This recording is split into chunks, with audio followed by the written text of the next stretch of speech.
मैंने अपने बेटे से कहा, अरे विशाल बेटा, यह सब क्या धमाकौचटी है? इतना बड़ा सरप्राइज मेरे लिए? मैंने अपने बेटे से पूछा जब उसने अचानक अपना नया रूप मेरे सामने प्रकट किया।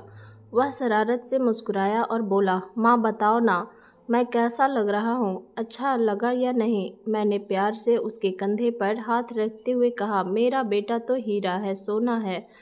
तुझसे सुंदर तो कोई है ही नहीं। लाज से थोड़ा शर्माते हुए उसने मुझसे पूछा, सच में माँ, या बस मेरा दिल रखने के लिए कह रही हो? मैंने उसके माथे पर हाथ फेरते हुए कहा, बिल्कुल सच बोल रही हूँ मेरे राजा। तेरे जैसा लड़का मिलना तो किसी लड़की के नसीब की बात होगी। वो सिर्फ तेरे जीवन साथी ही नहीं बल्कि दुनिया की सबसे खुशकिस्मत लड़की होगी। तो उसे इतना प्यार देगा कि वह पल भर के लिए भी तुझे याद किए बिना नहीं रह पाएगी। और फिर थोड़ी शरारत से बोली, और तू आज जो इतना निखर के आया है ना, इसे देखकर मैं तो यही सोच रही हूँ कि तेरे पापा से भी कहीं ज़्यादा सुंदर और समझदार है तू। पिछले हफ्ते जब तूने मेरे लिए वह सरप्राइज दिया था, तब से तो मैं दंग रह गई हूँ। नमस्ते दोस्तों, आशा करती हूँ आप सब अच्छे होंगे।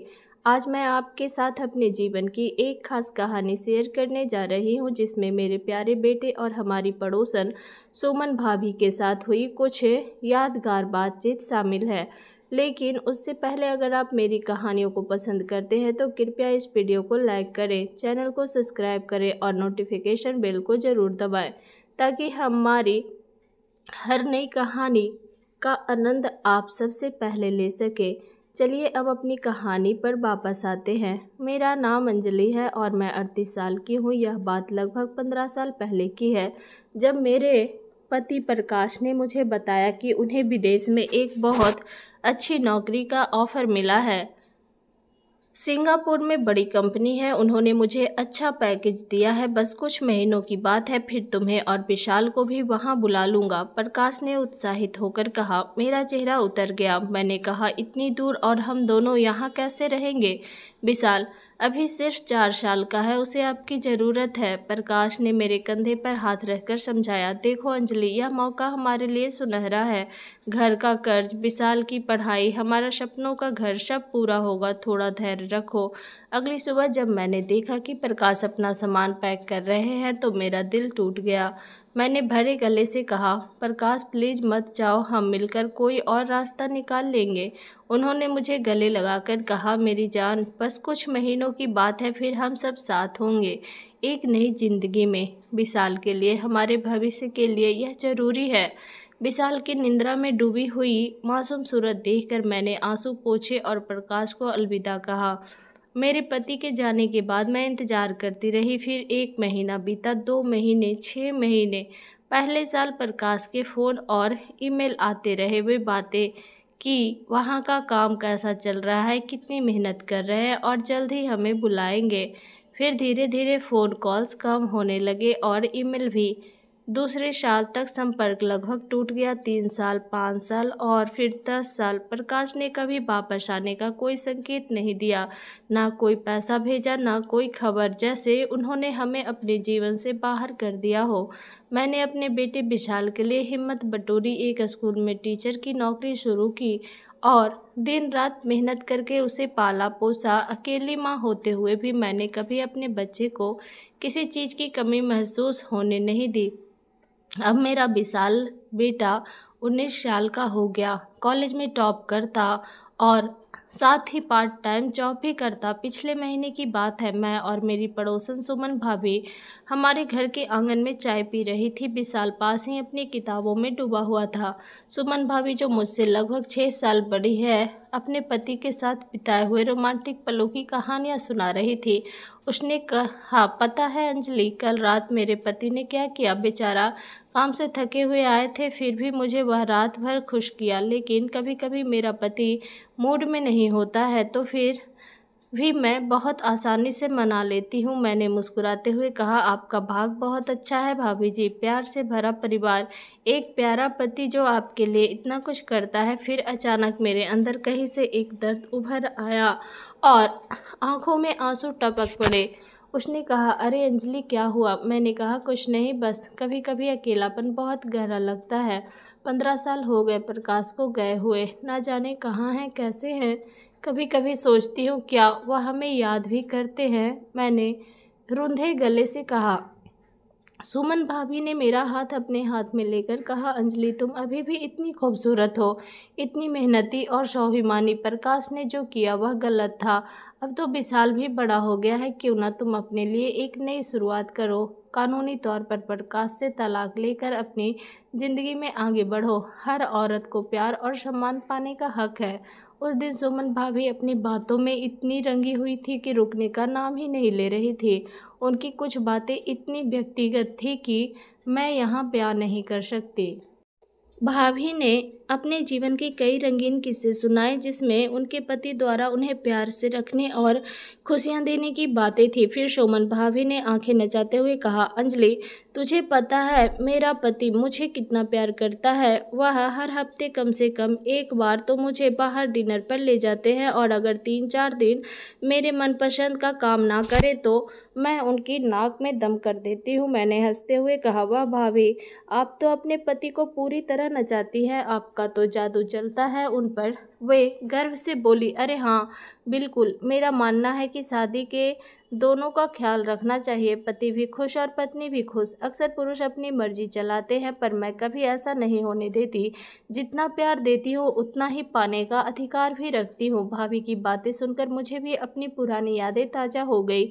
प्रकाश के साथ बिताए खूबसूरत पल, फिर शादी के शुरुआती दिनों की वो मीठी यादें। जानती है अंजलि, सुमन भाभी ने मेरे विचारों को तोड़ते हुए कहा, शादी के शुरुआती दिनों में मैं हमेशा हमारे रिश्ते में रोमांस पर ज़्यादा ध्यान देती थी। क्यों भाभी, मैंने पूछा। क्योंकि वही तो रिश्ते की नींव है। उसमें प्यार है, समझदारी है, मिठास है, हर चीज़ का मज़ा है, उन्होंने बताया। उनकी बातों ने मुझे गहरी सोच में डाल दिया। मन में एक अजीब सा खालीपन महसूस हुआ। कितने सालों से मैं इस प्यार और रोमांस से दूर। फिर सुमन भाभी उठकर जाने लगी। चल अब मैं जाती हूँ, थोड़ी देर में मेरा पति भी आ जाएंगे, हम साथ में समय बिताएंगे। और तू यहाँ अकेली बैठी है, ना कोई साथी है ना कोई अपना। भाभी के यह शब्द मेरे दिल में चुभ गए। उनके जाने के बाद कुछ देर मैं वहीं बैठी रही, फिर उठकर रसोई में खाना बनाने चली गई। मेरा बेटा विशाल अभी सो रहा था। थोड़ी देर बाद विशाल उठा और रसोई में आया। माँ 2 कप चाय बना दो ना, पीने का मन कर रहा है। मैंने कहा, नहीं बेटा, अभी अभी तो सुमन भाभी के साथ चाय पी है। ठीक है माँ, कहकर वह मेरे पास आकर खड़ा हो गया। अजीब बात थी कि आज विशाल का व्यवहार कुछ अलग लग रहा था। वह बार बार मेरे पास मंडरा रहा था, जैसे कुछ कहना चाहता हो। मैंने सोचा, अरे यह क्या, मेरा बेटा अचानक इतना बदल कैसे गया। विशाल ने पूछा, माँ कहाँ खो गई हो। मैंने कहा, कुछ नहीं बेटा, और अपने काम में व्यस्त हो गई। लेकिन विशाल बार बार मेरे पास आने की कोशिश कर रहा था, जैसे कुछ पूछना चाहता हो।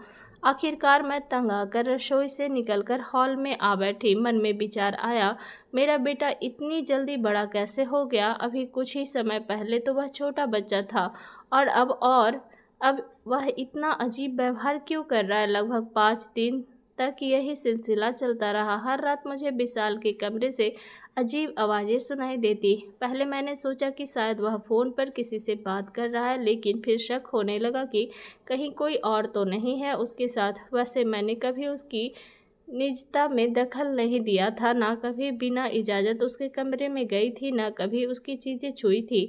लेकिन यह सिलसिला 1 हफ्ते से चला। हर रात वही आवाज़ें, वही शक। मैं सोचने लगी, क्या वह कोई लड़की लाता है, क्या वह अकेला नहीं है। आखिरकार एक रात मैंने ठान लिया कि सच जानना है। उस रात मैं सोई नहीं, आंखें खुली रखी। देर रात तक विशाल घर आया तो थोड़ी देर इधर उधर बैठा, फिर अपने कमरे में चला गया। कमरे में जाने के कुछ देर बाद वही आवाज़ें फिर सुनाई दी। रात के 1 बज रहे थे। मैंने सोचा, बस अब और नहीं, मुझे देखना ही होगा। मैंने हिम्मत जुटाई और उसके कमरे के दरवाजे की झेड़ी से झांकने की कोशिश की, लेकिन कुछ दिखा नहीं, क्योंकि कमरा अंधेरा था और उसका बिस्तर दरवाजे के सामने नहीं था। फिर मैंने धीरे से दरवाजे का हैंडल घुमाया, दरवाज़ा खोला और अंदर गई। धीरे धीरे बिस्तर की तरफ बढ़ी और अचानक उसके सामने खड़ी हो गई। विशाल अपने मोबाइल में इतना खोया हुआ था कि उसे मेरी मौजूदगी का भी पता नहीं चला। जैसे ही उसने मुझे देखा, वह चौंक गया, जैसे बिजली गिर पड़ी हो। माँ, वह चिल्लाया। मैंने तुरंत लाइट जला दी और देखा कि वह मोबाइल पर कुछ देख रहा था। यह क्या देख रहे हो तुम इतनी रात को? मैंने पूछा। वह घबराया हुआ बोला, अरे माँ, तुमने तो मेरी जान ही निकाल दी। तुम कब आई? कैसे आई? चुपके से, भूतनी की तरह मैंने हंसते हुए कहा। अरे मेरे राजकुमार, मैं तो दरवाजे से आई हूँ। तुम ही इतने खोए हुए थे कि तुम्हें पता ही नहीं चला। फिर मैंने देखा कि विशाल के हाथ में मोबाइल था और वह सोशल मीडिया पर वह वीडियो देख रहा था। हाँ, वही वीडियो जो आप सोच रहे हैं। उसका कमरा पूरी तरह से अस्त व्यस्त था। किताबें बिखरी हुई पड़ी थी, इधर उधर, एकदम किशोरों वाला कमरा। अरे यह क्या विशाल, तुम तो सच में बड़े हो गए हो। देखो तो कमरा कैसा कर रखा है, मैंने प्यार से डांटते हुए कहा। विशाल ने शर्माते हुए कहा, तो क्या माँ, मैं हमेशा छोटा थोड़े ही रहूँगा? मैंने उसके सिर पर हाथ फेरते हुए कहा। सचमुच बेटा, मुझे तो ध्यान ही नहीं गया कि मेरा बेटा इतना बड़ा हो गया है। तुम रात रात भर जागते रहते हो, ना जाने क्या क्या देखते रहते हो। यह सब ठीक नहीं है, सेहत खराब हो जाएगी। हाँ माँ, अब मैं बड़ा हो गया हूँ, विशाल ने कहा। वह ना तो घबराया ना ही कोई बहाना बनाया। वह बस सामान बना रहा, जैसे यह कोई बड़ी बात ना हो। मैंने विशाल से सीधा सवाल पूछा, विशाल बेटा, तुम क्या देख रहे थे? विशाल ने सहज भाव से कहा, वही जो आजकल के सारे लड़के देखते हैं माँ। उसने मोबाइल मेरी तरफ बढ़ा दिया। देखो, यह देख रहा था। स्क्रीन पर दिख रहे दृश्य देखकर मैंने हैरानी से आंखें फैला दी। वह सोशल मीडिया पर वो वीडियो देख रहा था जिसमें एक युवक अपनी माँ के साथ मिलकर कोई गुप्त मिशन पूरा कर रहा था। वह वीडियो थोड़ा अजीब और थोड़ी अश्लील थी। यह क्या बकवास है विशाल, मैंने गुस्से से कहा। यह सब खतरनाक चीजें हैं, तुम्हारे लिए नुकसानदायक है। ऐसा मत देखो, यह गलत है, समझे? विशाल ने कंधे उचकाते हुए, मैं क्या करूं माँ, इसका कोई और विकल्प तो बताओ। सारे दोस्त यही सब देखते हैं, ऐसी ही बातें करते हैं। मैंने तुरंत उसे डांटा। नहीं बेटा, बिल्कुल नहीं, ऐसा कोई नहीं करता। तुम्हें अपनी सेहत और भविष्य का ख्याल रखना चाहिए, वरना सब कुछ बर्बाद हो जाएगा। विशाल ने मुस्कुराते हुए कहा, अरे मेरी प्यारी माँ, मेरे पास बैठो और थोड़ा सा यह वीडियो देखो। उसने फ़ोन पर एक और सीन दिखाया जिसमें वह किरदार अपनी माँ को मम्मी कहकर संबोधित कर रहा था। यह क्या है? मैंने हैरानी से पूछा। विशाल हंसते हुए बोला, दे माँ, यह दोनों माँ और बैठे हैं, कितने मज़े कर रहे हैं। वह उसकी माँ का है, देखो, वह उसे मम्मी ही बुला रहा है। मैं गुस्से से भर गई। विशाल, यह सब क्या है? तुम्हें ऐसी चीज़ें क्यों पसंद है? उसने कहा, बस ऐसे ही, सब देखते हैं। और फिर मेरे करीब आकर फ़ोन दिखाने लगा। स्क्रीन पर वह महिला बहुत खुश और पूरी तरह डूबी हुई थी। यह सब कुछ इतना अजीब और विचित्र था कि मेरे होश उड़ गए। विशाल ने मुझसे कहा, माँ, तुम भी ट्राई करो, सच में मज़ा आएगा। वह मेरे और करीब आकर मुझे वह वीडियो दिखाने लगा। उस रात विशाल 1 घंटे से ज़्यादा समय तक मुझे वह वीडियो दिखाता रहा। उसमें कई अश्लील सीन थे जिन्हें देखकर मैं अंदर तक हिल गई थी। आखिरकार हम थक कर सो गए। उस दिन के बाद मैंने ध्यान दिया कि विशाल का मोबाइल एडिक्शन बढ़ता जा रहा है। सुबह हम अपने काम पर जाते हैं, मैं स्कूल और वह कॉलेज, लेकिन शाम को लौटते ही वह अपने फ़ोन में डूब जाता। कई हफ्ते और महीने इसी तरह बीत गए। धीरे धीरे मुझे भी मोबाइल की लत लग गई। मैं भी देर रात तक सोशल मीडिया पर समय बिताने लगी। कभी कभी मैं विशाल के साथ वो वीडियो देखती। यह हमारा जुड़ाव बढ़ाने का एक माध्यम बन गया। लेकिन एक दिन विशाल ने अचानक कहा, माँ, जो हम कर रहे हैं यह ठीक नहीं है। मैंने भी सहमति में सिर हिलाया। हाँ बेटा, मैं भी यही सोच रही थी। उसके बाद हमने मोबाइल के अधिक इस्तेमाल पर रोक लगाई। विशाल बोला, माँ, मैं अब बड़ा हो गया हूँ, मुझे अपनी ज़िंदगी में आगे बढ़ना है, करियर बनाना है, शादी करनी है। लेकिन मेरे लिए यह इतना आसान नहीं था। मुझे स्क्रीन पर वह वीडियो देखकर समय बिताने की आदत पड़ चुकी थी। अकेले में मैं फिर से सोशल मीडिया पर ज़्यादा समय बिताने लगी। नई नई वीडियो कई घंटों तक देखती। विशाल अब बार बार कहता है कि वह शादी करना चाहता है, अपना करियर बनाना चाहता है। लेकिन मुझे लगता है कि अगर वह किसी और के साथ अपना जीवन शुरू करेगा तो मैं फिर से अकेली हो जाऊंगी। मैं चाहती हूँ कि वह मेरे साथ ही रहे, मेरी देखभाल करे जैसे पहले करता था।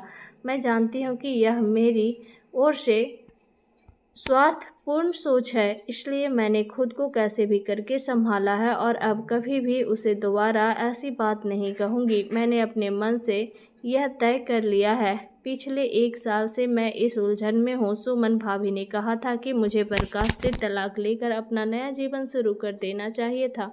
शायद कोई अच्छा साथी मिल जाता, लेकिन मैंने ऐसा नहीं किया। अब मैं अपने बेटे के भविष्य के बारे में सकारात्मक सोच रही हूँ और साथ ही अपने लिए भी एक नई दुनिया तलाश कर रही हूँ, जहाँ मैं सिर्फ विशाल की माँ नहीं बल्कि अंजलि भी हूँ। तो दोस्तों, यह थी मेरी छोटी सी कहानी। आपको यह कहानी कैसी लगी, कमेंट करके ज़रूर बताइएगा। अगर आपको यह कहानी पसंद आई हो तो इसे लाइक करें और अपने दोस्तों के साथ शेयर करें। आगे भी ऐसी ही कहानियों के लिए हमारे चैनल को सब्सक्राइब करें और बेल आइकन को दबाना ना भूलें, ताकि आप हमारी कोई भी कहानी मिस ना करें। धन्यवाद।